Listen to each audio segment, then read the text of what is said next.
Salutare alicornilor! Bine v-am găsit la un micuț tutorial cum să vă înscrieți pentru viitorul grup de fete ce o să îl fac și pentru viitoarea echipă Alicorns Fashion. Vreau să fac acest tutorial pentru cei care probabil nu știu sau cel mai probabil pentru persoanele care încă n-au aflat că era așa ceva și caut persoane. Bun, deci, în primul și în primul rând, ca să vă explic în următorul fel. 1. Trebuie să aveți cont de Gmail. Dacă nu aveți cont de Gmail, faceți-vă unul. După ce v-ați făcut contul de Gmail, eu îl folosesc acum ca prezentare pe cel al meu, Andrei Alicorn, canalul de cântăreață, și mergem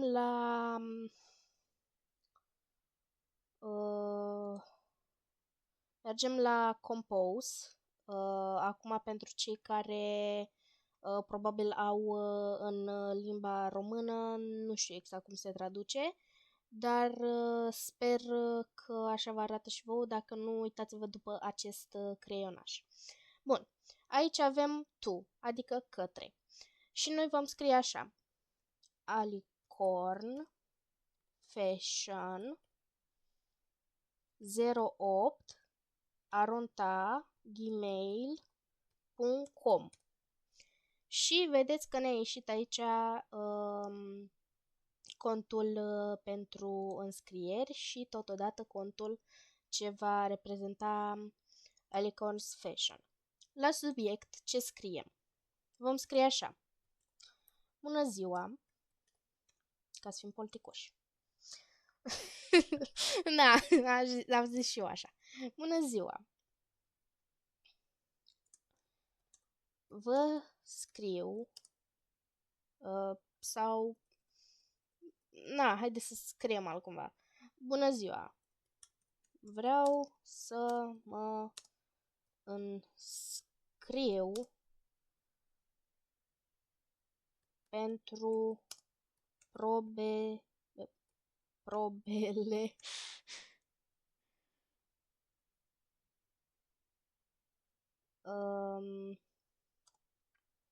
Alicorns Fashion. Aici am completat CV-ul și aici am trimis videoclipul. Bun. În caz de chiar vreți și voi, puteți și aș recomanda să scrieți bună ziua, sunt cu tărică. Adică să vă scrieți voi numele în loc de cu tărică. După ce ați scris asta, aveți aici Insert link. Dați pe Insert link, la text scrieți CV și aici inserați linkul cu documentul pe care l-am trimis și pe canal. Linkul este doar pe canalul Alicorns Fashion, adică acesta, și este aici. Este nou, lansat acum 26 de minute, mi-arată mie, dar acesta este CV-ul. CV-ul Alicorns Fashion, formare grup de fete și echipă. Mă numesc și în loc de puncte, ștergeți voi puncte astea și scrieți. Dau un exemplu, numele meu, Andreea Alicorn. Dau acum un exemplu. Sunt din orașul, satul, localitatea, scrieți pur și simplu de unde sunteți. De exemplu, dau un exemplu de unde sunt eu, Mangalia. Da? Bun, data nașterii. Data nașterii a mea o știți deja. Deci, ori scrieți, dau un exemplu, data mea, 0804, sau scrieți data gen 8 aprilie, dar totuși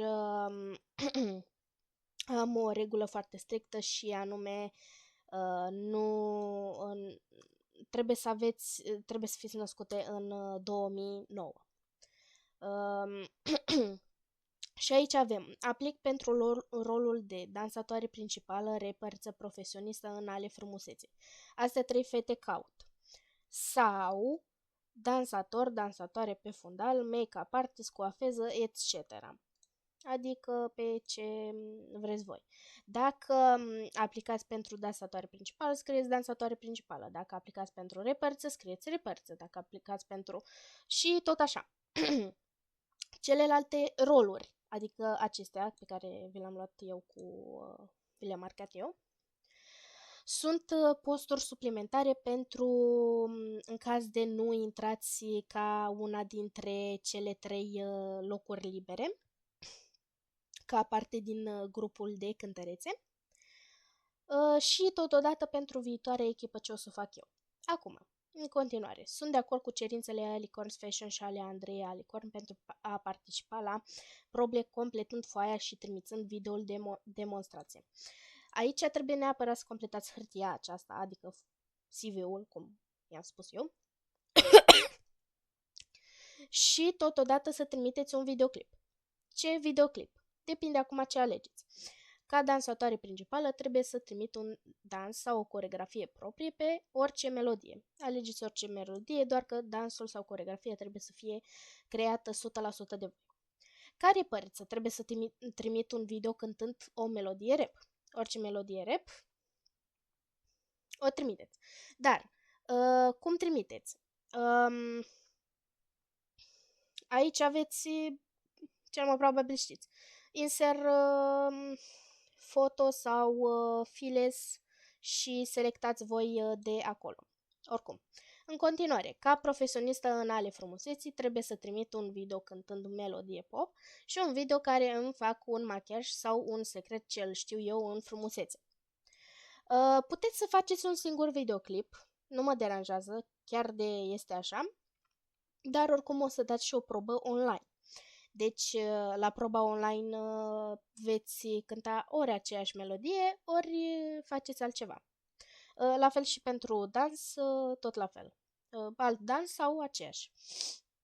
Deși eu aș prefera să fie altceva. Pentru cei care aleg variantele dansator, dansatoare și make-up și asta așa, tot la fel trebuie să trimită videoclip. Bun, în continuare, sunt obligată să fiu prezentă la probe semnând, completând și trimițând videoul demonstrativ pentru a fi alesă în echipa Alicorns Fashion.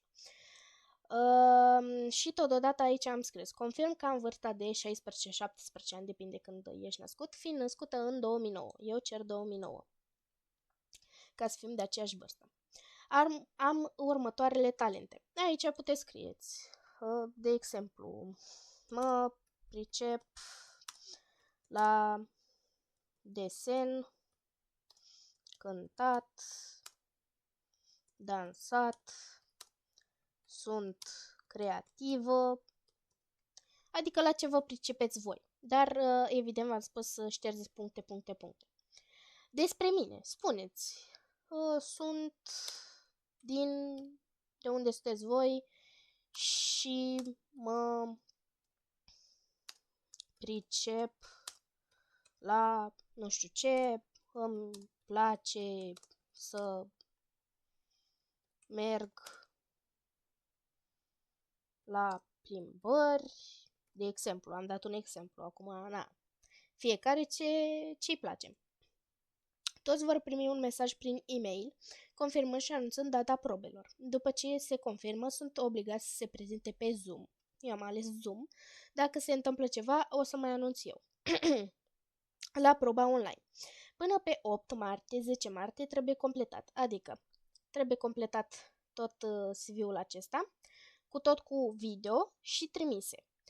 Și aici v-am scris și vouă și vă spun încă o dată, fii curajos, poți să o faci, Alicorns Fashion și Andrei Alicorn așteaptă oameni. Chiar am nevoie de oameni.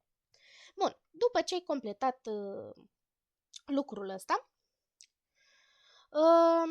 Ați completat voi, îl retrimiteți și îl inserați aici. De exemplu, eu îl inserați aici,